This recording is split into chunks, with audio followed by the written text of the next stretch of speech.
Si l'on veut répondre à cette question, quelle est la nature de l'union avec Christ? C'est être un avec lui, dans sa vie ressuscitée, souveraine. En lui, le triomphe complet de cette vie est déjà consommé.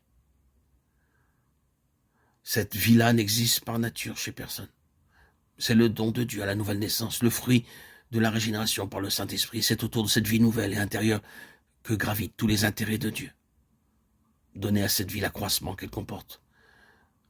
En développer toutes les caractéristiques. Tel est le seul objectif que poursuit le Saint-Esprit chez l'enfant de Dieu.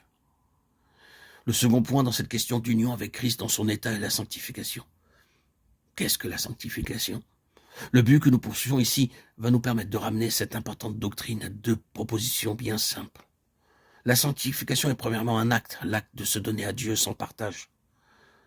Sous l'ancienne alliance, quand une personne ou une chose était sanctifiée, consacrée ou dévouée par interdit, elle était d'abord prise à part, séparée de tous les autres intérêts, en présence, et devenait la possession exclusive de Dieu. Dès ce moment-là, tous les droits de propriété lui étaient acquis, et on admettait qu'il pouvait en disposer à son gré et exercer sur elle un pouvoir discrétionnaire. Elle était consacrée ou sanctifiée par du sang ou par quelque chose qui avait la même signification symbolique. Tel est, dans toute sa simplicité, le sens fondamental de la sanctification. Vous ne vous appartenez point à vous-même, car vous avez été rachetés à grand prix. 1 Corinthiens 6, 19, 20.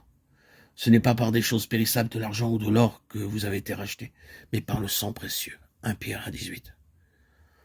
Offrir à Dieu son esprit, son âme et son corps par un acte précis, afin que, dans tous les départements de notre vie et dans tous les détails de notre activité, ce soit lui qui est le premier et le dernier mot. Voilà le fondement de la sanctification. Dieu sera consulté désormais sur toutes les questions, qu'il s'agisse du cœur, de l'intelligence ou de la volonté.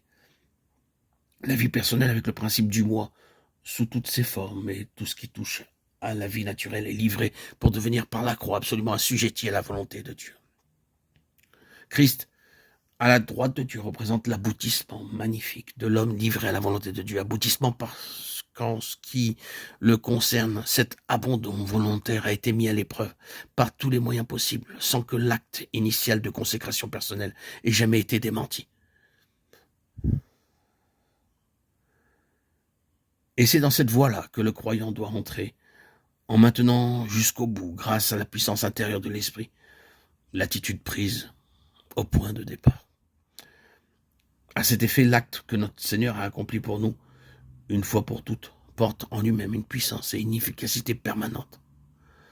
Et nous en devenons bénéficiaires de plein droit lorsque nous recevons son esprit.